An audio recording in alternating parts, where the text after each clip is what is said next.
Bien-aimé, le thème de cette année, c'est les prodiges. Les prodiges. Et tout le monde peut bien se demander ou se demander aisément, c'est quoi des prodiges? Comment puis-je faire pour déclencher des prodiges? Et justement, le thème de ce matin, c'est comment déclencher les prodiges. Il y a des gens qui pensent que prier pour quelque chose déclenche un prodige. Il y a des gens qui disent que le fait de porter une attention particulière à quelque chose peut déclencher un prodige. Mais lorsque je priais ce matin, j'écoutais une voix douce me dire, les prodiges ne peuvent être déclenchés que lorsque mon peuple s'humilie, prie et prie de façon désintéressée. Amen. Et quand je parcours la Bible, je me suis rendu compte que pour chaque personne que Dieu avait établie, ces personnes n'avaient jamais demandé cette consécration, cet établissement ou ces miracles sur eux. Bien-aimé, j'ai lu que lorsque Moïse sortit avec le peuple en direction de la mer Rouge, Moïse n'avait pas demandé à Dieu de faire tomber le prodige, le miracle de la séparation de la mer en deux. La volonté de Moïse n'était pas de prouver à Pharaon, mais c'était de plaire à Dieu. Et nous, nos prodiges, ce que nous demandons souvent à Dieu, c'est tourner vers un regard des autres. Je veux qu'ils découvrent que j'ai témoigné. Non, on témoigne parce qu'on veut faire plaisir de la fidélité, de la reconnaissance à son Dieu. Et Moïse n'était pas tourné vers Pharaon. Je n'ai jamais vu Moïse dire, maintenant, battons-nous contre Pharaon. Mais Moïse appelait le peuple à aller vers Dieu. Et c'est cet amour qui déclencha le miracle. Mais Dieu aurait pu faire périr tous les soldats égyptiens.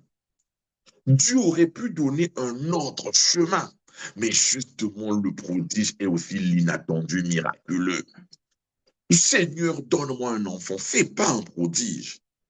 Seigneur, tu connais exactement ma situation. Déclenche le miracle que tu veux. Vous savez, lorsque nous ne demandons pas à Dieu, que nous mettons juste notre amour à Dieu, vous savez, tous ceux qui sont parents ou pères, mères de famille, ou tous on a été enfants, vous savez, quand un enfant demande, les parents sont bousculés. Mais lorsque l'attitude d'un enfant change, le parent est inquiété. Lorsque nous prions Dieu avec amour, de façon désintéressée, Dieu est touché. C'est pour cela que concernant Anne, la prophétesse, la Bible dit, Dieu se souvint de Anne. Ça veut dire que Anne a prié. Mais Dieu, il fait le souvenir. Parce qu'à un moment donné, Anne a touché Dieu. Que moi, Anne, je ne veux plus d'un enfant. Moi, Anne, je recherche un serviteur, un soldat qui sera consacré à toi. Et Dieu a dit, c'est ce que j'attendais. Nous prions pour déclencher des miracles, pour que les prodiges, les signes arrivent. Noé n'avait jamais demandé que lui et sa famille soient pris dans l'arc. Et vous savez, les conditions d'un prodige sont impossibles à anticiper. La ville où Noé construisait son bateau, son navire, n'avait pas d'eau, n'avait pas d'eau. Et les gens disaient que mais Noé est devenu fou. C'est la preuve de sa folie. Pourquoi il ne va pas vers la mer Rouge, vers le de mettre ici? Mais Noé avait eu l'appel. Et Noé ne savait pas la chose à laquelle Dieu le prédestinait. Oh, mon frère, ma soeur, tu ne peux pas prétendre quelque chose de glorieux dans ta vie lorsque toi-même tu n'as pas encore anticipé. J'ai encore lu l'histoire d'un homme avant de rentrer dans le thème de ce matin. Abraham, Lorsque Dieu lui demanda son fils Isaac comme offrande, Abraham l'amena. Abraham n'avait pas de plan de rechange. Et lorsque Abraham fut arrivé au sommet, il, que Isaac comprit qu'il était l'offrande, Dieu avait fait descendre un animal de substitution. Mais Abraham ne le savait pas. Et Abraham n'avait même pas prié pour ça, que Dieu remplace quelqu'un d'autre. Mais moi et toi, on devait dire à Dieu, Dieu remplace quelqu'un d'autre. Justement, la constance. Bien-aimé, Shadrach, Meshach, Abednego dans la fournaise, n'ont jamais prié à Dieu, fais trop fort, nous on s'en va. Mais ils ont dit à Dieu, si telle est ta volonté, même s'il faille que nous puissions mourir, nous mourrons pour la cause que ton nom, nous ne changerons pas. Il y a des paroles qui déclenchent l'accélération divine dans une situation. Et ces paroles, c'est lorsque nous touchons Dieu. Mais notre défaut, le mal de ce siècle, c'est que, après avoir écouté autant de prédications, vu autant de miracles, nous croyons cerner Dieu. Oh, bien-aimé, on ne peut pas cerner Dieu. Bien-aimé, on ne peut pas anticiper Dieu. Le miracle existe. Et aujourd'hui, il dit, ils feront plus que moi. Il y a des gens qui vont vivre une expérience particulière avec le Seigneur. Mais nous sommes les premières personnes à ne pas croire. Nous prions pour un miracle. On ne prie pas pour un miracle. Le miracle est le résultat de l'amour, de sa relation avec Dieu. Moïse n'a jamais prié pour un miracle. Abraham n'a pas prié pour un miracle. D'ailleurs, Abraham a prié pour une descendance et Dieu lui dira, c'est dans Genèse 15, verset 15, ta descendance sera comme les étoiles qui sont dans le ciel. Regardez un peu. Lui, il prie pour un enfant et Dieu lui parle d'un prodige que de génération en génération. Et c'est ce qui fut fait. Oh bien-aimé, 2026, ne prie plus pour ta situation de la même façon. Déclenche seulement ta relation amoureuse avec Dieu et quelque chose va se déclencher. Parce que dès que tu rentres dans l'intimité de Dieu, c'est une dimension où le miracle tombe. Bien-aimé, dans cette génération, nous préférons demander. Voir, c'est vrai. Parce qu'il est dit aussi dans Matthieu 7, demandez et l'on vous donnera. Mais ça ne concerne pas les prodiges et les miracles. Les prodiges et les miracles s'obtiennent dans l'intimité de la relation avec Dieu et non ailleurs. Car Dieu a tant aimé le monde qu'il a envoyé son Fils unique afin que quiconque croit en lui ne périsse point, puisse avoir la vie éternelle. Qui avait prié pour demander à Dieu que Dieu puisse envoyer son Fils unique? C'est Dieu lui-même. Jean 1, verset 1, qui a dit, j'envoie mon Fils unique. Donc, il y a des miracles qui ne viendront pas dans ta vie parce que tu connais la parole, mais à cause de ta relation avec Dieu, de l'amour avec Dieu. Vous savez, dans le temple, dans le Sanhédrin, il y avait un ancien très respecté, Nicodème. On dit que Nicodème était docteur de la loi, un homme accompli. Et quand Jésus avait parlé dans la synagogue, les autres écoutaient Jésus avec leurs oreilles, leur tête, mais Nicodème l'avait écouté avec son cœur. Et Nicodème l'avait dit, Rabbi, que puis-je faire pour renaître de nouveau? Dois-je repartir dans le sein de ma mère? Et Dieu l'a dit, Jésus-Christ l'a dit, il faut que tu puisses repartir dans le sein de ta mère. C'est une nouvelle naissance. Il y a des gens. 2026, tu n'es pas béni juste parce que tu n'as pas encore été baptisé. Si tu n'es pas baptisé, c'est comme un badge. Tu as beau être le plus intelligent de ton entreprise, mais si tu n'as pas le badge d'entrée, et le baptême par immersion est un badge d'entrée, il peut faire déclencher des miracles.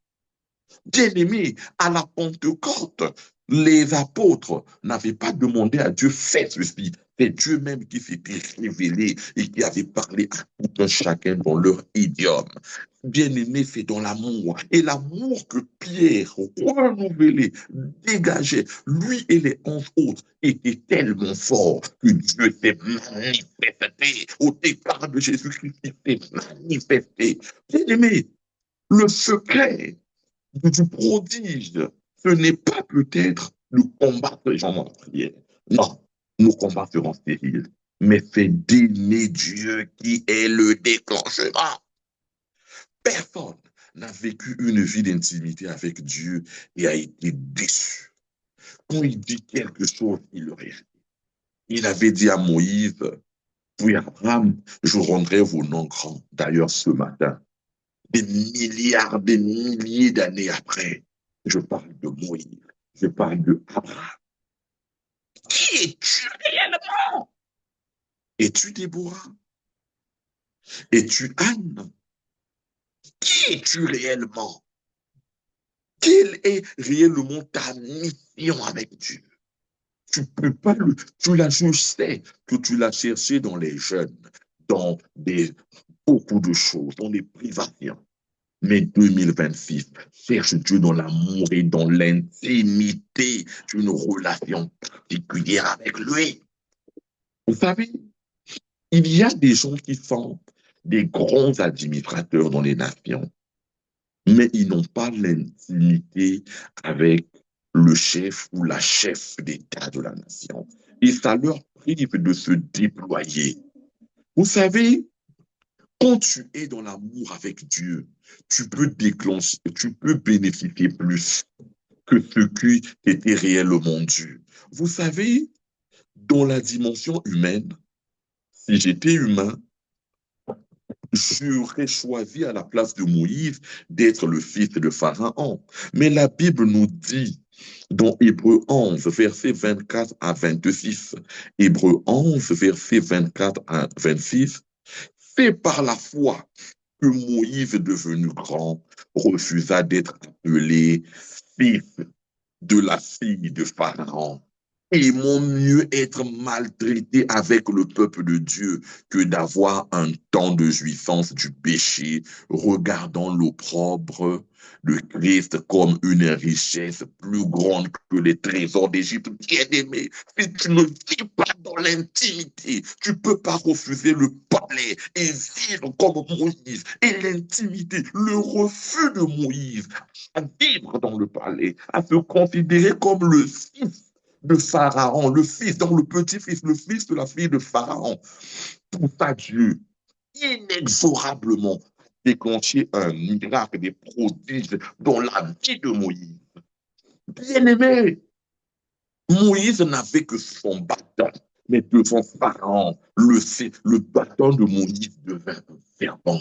Et avala le serpent produit par le bâton de Pharaon. C'est une dimension. Mais Pharaon avait déjà gagné le cœur de Dieu en refusant de s'appeler fils de Pharaon. Dans cette génération où tout est tourné vers l'argent, les honneurs, la luxure, le péché, qui peut refuser aujourd'hui une adoption de Emmanuel Macron? Si Macron dit que je vous porte maintenant, qui va refuser? Les gens verront plus les opportunités, mais nous ne verrons pas qu'est-ce que mon Dieu veut. Et notre différence avec Daniel, Shadrach, Meshach, Abednego, ils n'avaient pas vu la proposition de Nebuchadnezzar. Ils avaient vu la volonté de Dieu. Alors que nous voyons la volonté de la créature, mais pas du Créateur. Nebuchadnezzar, aussi puissant qu'il était, n'était qu'une créature. Dieu restera toujours Dieu. Et ce qu'ils avaient fait, ces trois jeunes, vous savez, j'aime beaucoup Daniel, parce que Daniel n'a pas prêché. Daniel n'a pas prophétisé, mais le grand combat de Daniel était dans la transformation intérieure. Il a juste prouvé à Nebuchadnezzar que sans les armes, sans les insultes, que par mon silence et ma foi envers mon Dieu, il pouvait combattre tout un royaume des ténèbres. Et lorsque chaque des compagnons, Shadrach, Meshach, Abednego, furent mis dans la fournaise, on dit que ceux qui avaient allumé la fournaise étaient morts eux-mêmes, tellement ça chauffait. Et Nebuchadnezzar a perçu, mais on les a mis trois. Il y a un quatrième. Il a le visage des dieux. Comment Nebuchadnezzar connaissait-il le visage des dieux? De quoi Dieu parle dans la bouche de nos adversaires? C'est lui qui dit qu'ils ont le visage des dieux. Et nous savons tous que lorsque le tour de Daniel fut arrivé, Nebuchadnezzar a eu des manifestations. La première, il dit, et Daniel, puisse le Dieu que tu pries avec persévérance de sortir de cette difficulté. Et sa nuit fut tourmentée. Parce que quelque part, le tourment vient souvent d'un doute. Est-ce que vraiment je combats le bon Dieu? Est-ce que le Dieu de mes ancêtres est vrai? Dans ce royaume, tout le monde me mange à la main. Mais qui sont ces jeunes garçons? Oh! Rentre dans la dimension de Daniel et les choses se déclencheront. Vous savez, notre peur, c'est que si je manque une opportunité, je peux la rater toute ma vie. C'est vrai. Mais si tu manques une opportunité à cause de Dieu, du nom de Dieu, de la gloire de Dieu, il te le rend au centuple. Non, Moïse aurait été un simple prince en Égypte jusqu'à sa mort. Mais aujourd'hui, Moïse est rentré dans les annales comme le plus grand prophète, parce que Dieu lui-même a dit, il n'y aura plus de prophète comme Moïse. À Moïse, mon serviteur, je parlais face à face, bien-aimé, mais à cause de l'amour de Moïse. Moïse n'a jamais dit à Dieu que tu es méchant, tu es ceci, tu m'as abandonné, je suis non, bien-aimé. L'amour de Dieu est l'élément qui déclenche le miracle. Vous savez, il y a aussi l'amour envers les autres. Le secret de Joseph, c'est que Joseph a fait de l'amour envers ses frères. Au moment où ses frères étaient en rivalité, Joseph n'était pas en rivalité vis-à-vis d'eux, puisqu'il parlait toujours des projets communs qu'ils devaient faire ensemble. Et lorsque Joseph fut emmené, et là on doit bien suivre, emmené, déporté en Égypte comme esclave, Joseph connaissait son combat. Le combat de Joseph était le combat de Jacob, était le combat qui avait sauté Isaac, mais le combat de Abraham, le combat de l'infidélité, de l'impudicité. Tous les péchés pouvaient être autorisés à Joseph, mais pas l'impudicité, parce que c'est dans ce péché que son père, son grand-père Abraham n'était pas allé peut-être plus loin, que Jacob eut deux femmes, Léa et Rachel. On comprendra que tout ce que Dieu fait est bon, puisque Dieu recherchait aussi les 12 tribus avec les enfants des servantes. Mais le fait d'avoir évité à la femme de Potiphar, avait déclenché quelque chose, une rupture de lien. Parce que nous, souvent, on dit que je veux rompre les liens. Non, on rompt les liens lorsque son esprit et son âme deviennent supérieurs au péché qui anime le sang de ton corps. Donc, si dans ta famille de tes pères, tous ont été des voleurs et que toi, tu résistes au vol, c'est ce qu'on appelle le brisement de liens. Et le fait pour Joseph de résister à la femme de Potiphar, il avait brisé un lien générationnel. On l'avait mis en prison, mais une prison pour la gloire. De cette prison, il rencontrera celui qui l'emmènera au palais. Oh, bien-aimé, lorsque Dieu fait le miracle, les prodiges, il n'a pas besoin d'interprète. Je me suis toujours posé la question. Lorsque Joseph avait rencontré le roi avait déjà rencontré le pharaon, les astronautes, les magiciens, les devins, les puissants du royaume. Il avait parlé de son songe. Mais lorsque Joseph est venu, je regarde, il a d'abord méprisé Joseph. Mais quand Joseph a commencé à parler, ce qui m'étonne, c'est que le roi a compris que c'était Joseph. Il pouvait aussi dire que Joseph le mentait. Que signifiait cette année de vache grasse et cette année de vache maigre? Et il dit encore, il dit non, si Dieu t'envoie à moi, donc tu es celui fait, tu es celui pour lequel la mission a été faite de faire accomplir cela. Vous savez, il y a des moments où on pensait que Joseph allait monter d'échelon en échelon. Dieu l'a mis à la tête. Oh bien-aimé, ne vois pas le retard lié à ton âge. Ne vois pas que ton CV est vide là où le CV des autres est rempli. Quand Dieu décide d'élever quelqu'un, il élève qui il veut. Et il dit que c'est dans la prière qu'il retire l'indigent pour le mettre à la table des rois. Oh, bien-aimé, avec Amen. Dieu, la grâce est imméritée. Tu veux un enfant, il te donnera les triplés. C'est sa volonté. Il fait ce qu'il veut et quand il veut. Mais nous, on a tendance à voir plaire au prince, au roi, mais à ne pas plaire au roi des rois. Parce que le roi des rois, le prince peut avoir un projet pour ma vie. Mais pour Dieu, je suis une roi de transmission. Il a un projet pour ma vie qui doit impacter l'avenir. Mais quand tu vas avec le prince de ce monde, il t'enrichit, mais il te vide de tes projets. Oh, bien-aimé, regardez, dans des sociétés occidentales, dès qu'on annonce les soldes, les gens sont en alerte. Mais deux fois le mois de janvier, ils achètent beaucoup de vêtements, beaucoup d'articles qui ne leur bénéficieront même pas à l'année. Juste parce que, et on se dit, le mois de janvier est un mois tendu. C'est nous qui l'avons rendu tendu que on nous a, les princes de ce monde nous ont mis dans une configuration que pour me sentir heureux, je dois courir dans les soldes. Non, bien-aimé, les soldes ne sont pas mauvaises. Mais lorsque un esprit en rapport avec quelque chose commence à nous dominer, ça peut aussi ralentir les prodiges dans notre vie. Parce que Dieu n'a pas besoin des gens élevés. Dieu a besoin des gens qui ont le témoignage. Ils l'ont vaincu à cause du sang de l'agneau et de la puissance de leur témoignage. Dieu n'a pas besoin des ministres, Dieu a besoin des ministres de Dieu et les ministres du monde qui vont témoigner de la gloire de Dieu, du nom de Dieu, des prodiges de Dieu. Bien-aimé, quand tu es dans l'intimité avec Dieu, c'est là où tu peux maintenant tout demander à Dieu. Et là, c'est la dimension d'un grand prophète, Élie. Le prophète Élie interdit à la pluie de tomber pendant 3 ans et 6 mois. Il dit, bon, là, la pluie ne tombe plus. Parce que Élie était maintenant conscient de la dimension, l'intimité, l'amour. Et vous savez que même mort, le corps de Élie ne fut pas enterré, son corps fut enlevé. Donc, il y avait une dimension d'amour. Et même lorsque Jésus-Christ fait la transfiguration, il est avec deux prophètes, Moïse et Élie, les grands prophètes de l'ancienne alliance. Oh, bien-aimé, rentre dans la dimension de Ésaïe.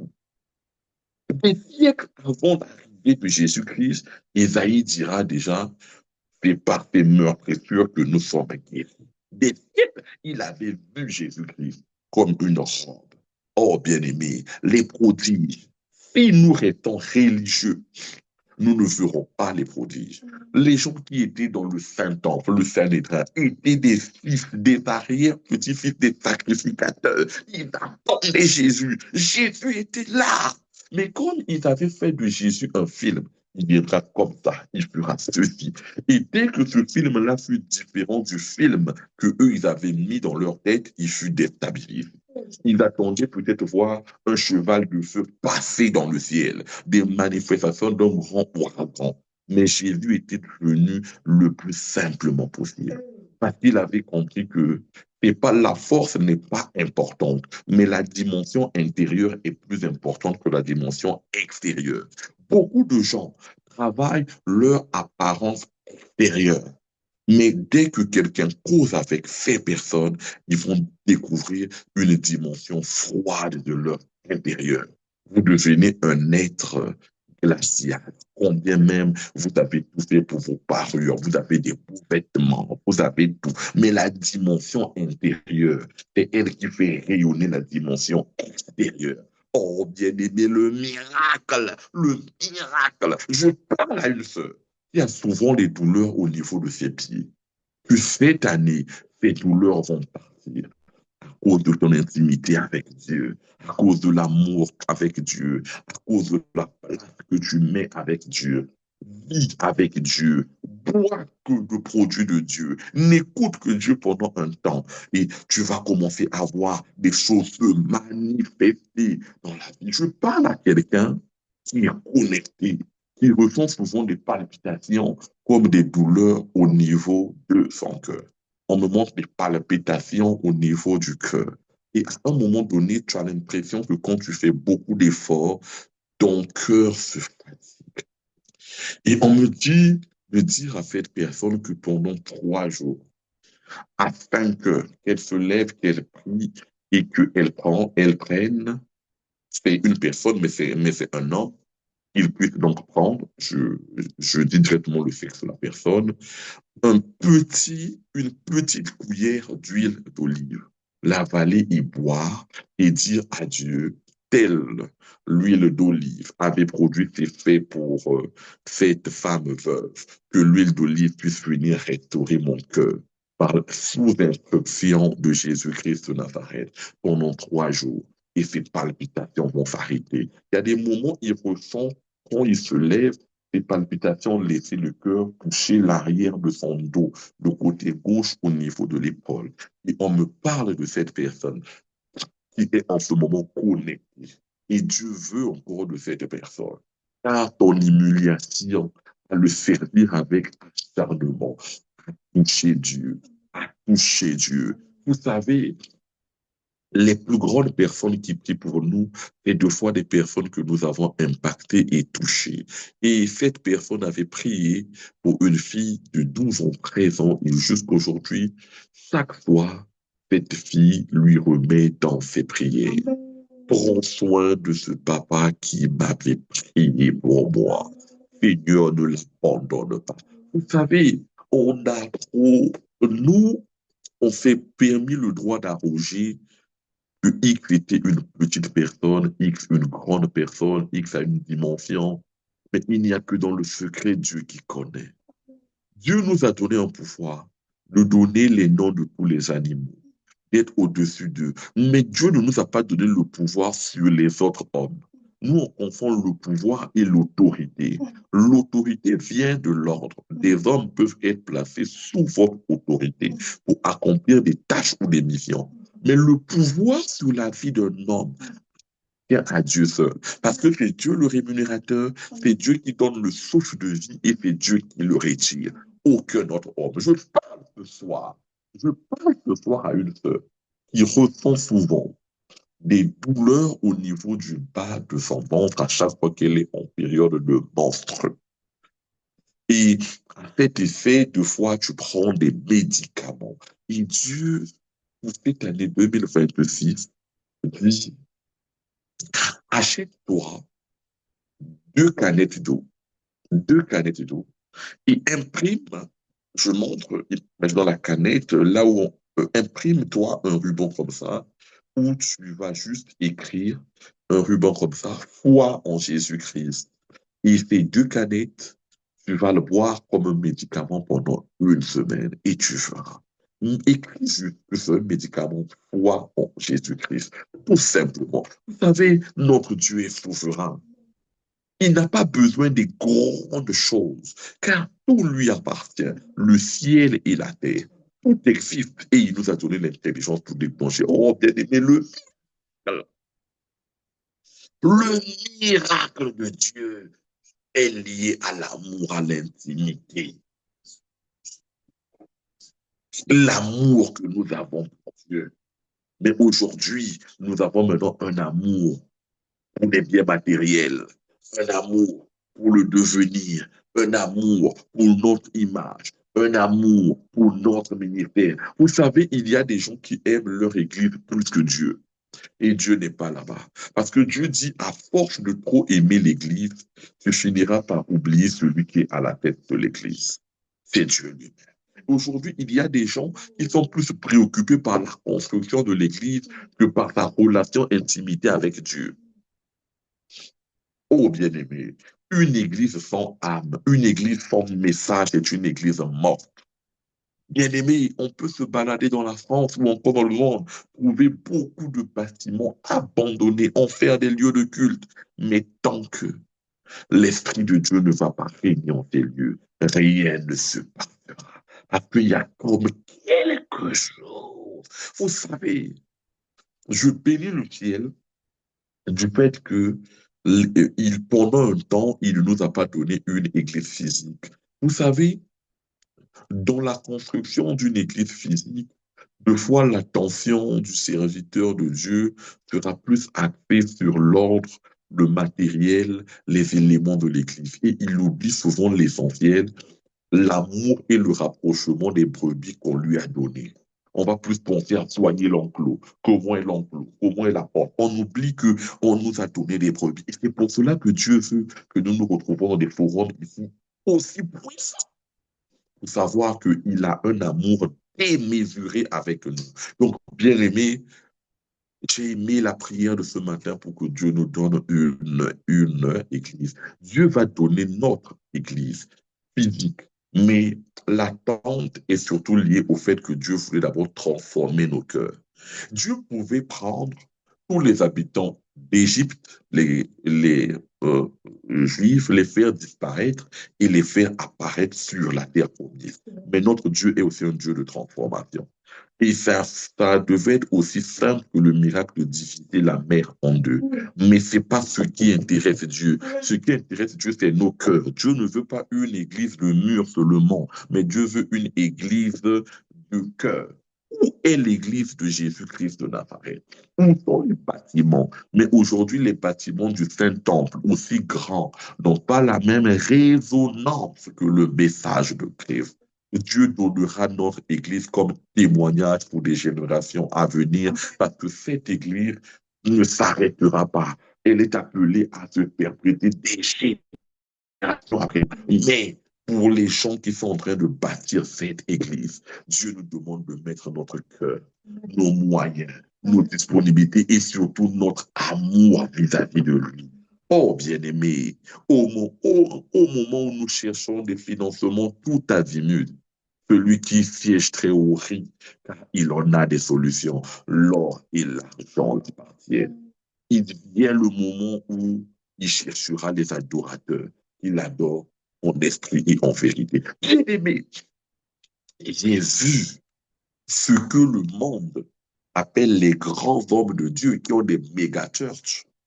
Mais même quand ils prêchent, on remarque toujours le vide dans leur cœur. Comme si, malgré la construction d'une grande église, il va aller voir un serviteur qui a une église encore plus grande. Il va encore se rêver, encore d'aller faire encore un ministère encore plus grand. Mais à quoi sert-il à un homme de gagner tout le monde s'il doit perdre son âme?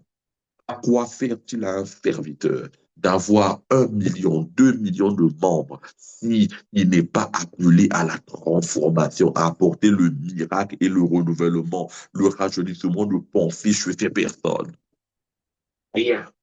Et ça, Dieu aime les noyaux bien constitués qui prient et qui l'adorent. Parce que dans ce noyau, on a une dimension familiale. Lorsque on est venu apprendre à Jésus-Christ que sa mère et ses frères étaient dehors, il a dit, ma mère et mes frères, c'est ceux qui sont dans cette maison. Donc Dieu a une famille spirituelle et une famille biologique et Dieu met les deux à leur place. Et ce qui nous tue souvent, c'est parce que nous n'arrivons pas à trouver l'espace, les places pour les deux familles. On est dans une famille, mais on travaille pour Dieu. Le fait de travailler pour Dieu, Dieu nous fait mettre dans une famille qui nous permet que ce travail de Dieu là puisse avancer. Le fait de travailler pour une société, on vous fait mettre dans une équipe pour que cela avance. Ça n'efface pas la dimension de la famille biologique, mais c'est un plus. Si on reste que dans sa famille biologique, on ne peut pas s'accomplir. Si on se détourne aussi de sa famille biologique, Dieu aussi ne sait pas peut-être ce que Dieu veut, parce que Dieu parle d'une dimension familiale. Mais on doit œuvrer dans le Seigneur, dans le cadre de sa famille, parce que cette famille-là représente l'amour que Jésus-Christ a pour nous. Il est venu, il était haut placé, il a, il était humilié à la dimension d'homme et il a vécu avec les gens. Je veux que 2026, pour déclencher ton vœu, tu puisses faire un vœu à Dieu. Et les vœux à Dieu, il y en a beaucoup. Tu peux dire à Dieu, peu importe le pays que tu es, Mets-moi à cœur de trouver un orphelinat. Pas là où j'irai donner des sous ou encore de l'argent parce que c'est ce qu'il fait. Mais montre-moi un orphelinat où il y a des tout petits enfants où pendant 12 mois, j'irai dans le secret voir cet enfant, prier pour cet enfant. Que ça. Et ça fera créer un contact physique humain, une chaleur avec cet enfant-là pour la gloire de Dieu. Et en échange, si cet enfant t'attend tous les mois, Dieu créera des conditions pour que non seulement tu viennes, mais pour que ta propre vie puisse s'améliorer. Oh, bien-aimé, le miracle, c'est une dimension de l'amour, dans l'intimité. Oh, le prophète était venu, il avait dit, élever les eaux. On lui avait dit que le pays était bon, mais les eaux étaient mauvaises. Et Élisée avait dit. Et je te dis que cette année, tu es le sel et le grain qui est sur la terre. Partout où tu vas aller, tu vas assainir. C'est une année où tu te déploies. C'est une année où le miracle est en partage. C'est une année où Dieu va t'aimer, te célébrer, te parler. C'est une année où tu dois choisir ou servir Dieu ou vivre pour la gloire des hommes. Et on vient de nous dire que Moïse est devenu grand, refusa d'être appelé le fils de Pharaon. Quel est le Pharaon de ta vie? Si le Pharaon de ta vie, c'est les écrans télé qui t'empêchent d'être concentré, coupe avec les écrans télé. Si le pharaon de ta vie fait, peu importe la distraction, réduis cette distraction pour nous donner à Dieu. Car il y a des années comme ça où Dieu veut de nous. Et au début d'année, nous avons prié pour les clés des nations. Cette année, les nations seront beaucoup éclaboussées. Nous rentrons dans un ère nouveau où les nations seront secouées. Mais il y a une nation que le monde des ténèbres ne pourra jamais secouer. Fais ton cœur. Réserve ton cœur pour l'éternel et déclenche ton miracle.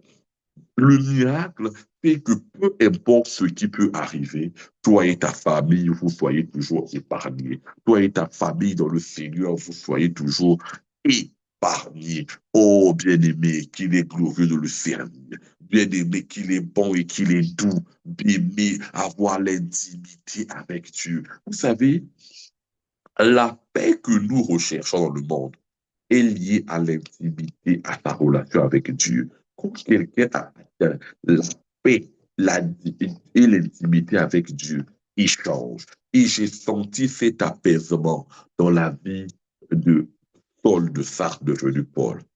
J'ai couru, j'ai remporté le combat. Maintenant, la couronne indescriptible m'est acquise. Donc, Paul attendait maintenant sa mort tranquillement, sagement, sachant qu'il avait réussi. Mais est-ce que moi et toi, si on peut faire notre auto-évaluation, nous pouvons estimer que nous avons réussi? Non, nous avons des craintes. Si je meurs, qui va prendre soin de tes enfants? Mais oui, mais il y a des orphelins qui vivent. Tous ces raisonnements-là ne touchent pas Dieu. Le seul raisonnement qui peut toucher Dieu, c'est l'amour. Parce qu'il siège au milieu de la louange, de l'adoration, mais c'est un Dieu d'amour.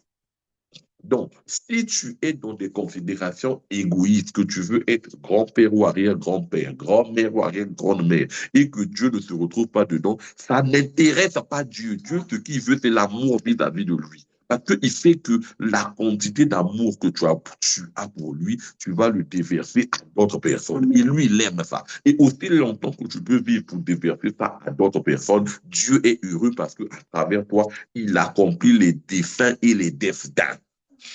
Donc, nous devons accomplir les destins et les desseins de Dieu au travers de la vie des autres personnes. Nous devons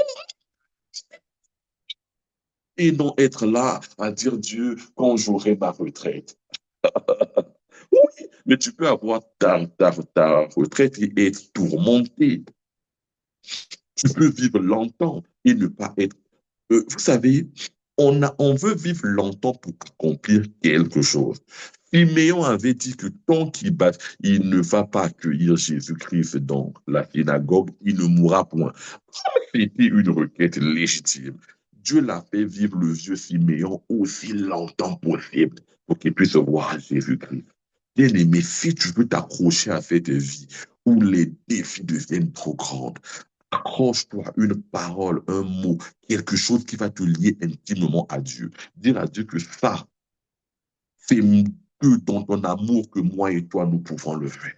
Et quand je priais, j'ai vu, maman, j'ai vu dans les honneurs diplomatiques. Maman Chévie, tu seras un jour surpris par avoir des honneurs diplomatiques de premier rang. De premier rang. Et je t'ai vu déposer des lettres de créance auprès d'un chef d'État. Et en langage diplomatique, toi-même, tu peux imaginer ce que cela signifie. Et Dieu m'a dit de te dire ce matin que il m'a montré l'image où tu déposais les lettres de créance auprès d'un chef d'État. Et ça sera que à mi-parcours pour un chemin encore plus grand. Oh bien-aimé, dans cette dimension diplomatique très compliquée, dans ces sphères très exigeantes, Dieu veut faire briser, briser, briser les ossements, briser des murs, des bétons, pour que sa servante puisse aller au premier plan. Mais n'aie pas peur. Il me donne cette parole de Josué que tant que tu vivras, Josué 1, verset 5, nul ne tiendra jamais devant toi. Tu seras toujours à l'abri des manifestations négatives des hautes sphères diplomatiques. Le poison ne pourra jamais t'atteindre. Les malédictions, les proférations des mauvaises choses, les liens générationnels seront bâtis parce que à travers ton modèle chrétien, Dieu veut affirmer quelque chose. Et quand tu seras au sommet, ça va transformer beaucoup de personnes. Que si elle a pu le faire, elle vit d'autres personnes peuvent aussi le faire. Et c'est un Amen. témoignage vivant et palpant dans la vie Amen. des personnes. Parce que deux fois, nous voulons démontrer. Mais deux fois, Dieu ne veut que la monstration. Donc, montrer à quelqu'un, prêcher par soi-même. Si en réalité, j'ai pu le faire, vous aussi, vous pouvez le faire. Et plus important que faites. Parce que là, on n'a pas besoin de parler. On voit tout simplement. Donc, c'est une année 2026 avec beaucoup de miracles et des prodiges qui ne se réaliseront que dans l'amour, dans l'intimité et dans la joie de servir Christ. Faire Christ en chantant, en dansant, en le célébrant, en faisant. Faire Christ, prive-toi cette année pour Christ. Augmente ta relation d'amour, ta relation sentimentale. Va dans ta chambre, décore, mets des pétales de rose. Dire à Dieu que là, je n'attends pas un amoureux ou une amoureuse physique. Je le fais pour toi. Ce lit, je ne vais pas le défaire toute la journée. Il devient un lieu de repos pour toi. Seigneur Jésus, je veux que tu te manifestes. Corps, âme, esprit dans ma vie pour que je te voie de façon palpable. Tu es mon Dieu, tu es mon chef, tu es mon restaurateur. Oh, bien-aimé. Vous savez, je suis stupéfait de la considération qu'on peut avoir pour les hommes et surpris du manque d'amour de foi que nous avons pour Dieu. Dieu m'a fait grâce, je siège en ce moment à l'étranger et de fois quand je fais les appels vidéo avec les réunions avec mes équipes au niveau du pays au travail, mon bureau est toujours bien entretenu et je me dis mais ce n'est qu'un bureau d'homme. Et si nous pouvons faire autant pour bien entretenir Christ, mais Christ ne partira jamais de nos vies. Le problème, c'est que nous croyons que Jésus est acquis, qu'il n'ira jamais ailleurs, qu'on a beau faire des caprices, tout ce qu'on veut, il ne nous abandonnera pas. Oui, Dieu ne peut pas nous abandonner, mais cela retarde notre mission, parce que Dieu ne peut pas donner une mission à quelqu'un qui n'est pas encore prêt. Donc, si ta mission tarde, ce n'est pas Dieu, c'est toi-même. Si ta mission ne prospère pas, ce n'est pas Dieu, c'est ta propre volonté. Mais cette année, dis à Dieu, les années passées, je me suis beaucoup battu. Je n'ai plus la force de me battre, mais je n'ai que le courage et le désir de t'aimer, de tout te donner. Que Dieu bénisse sa parole.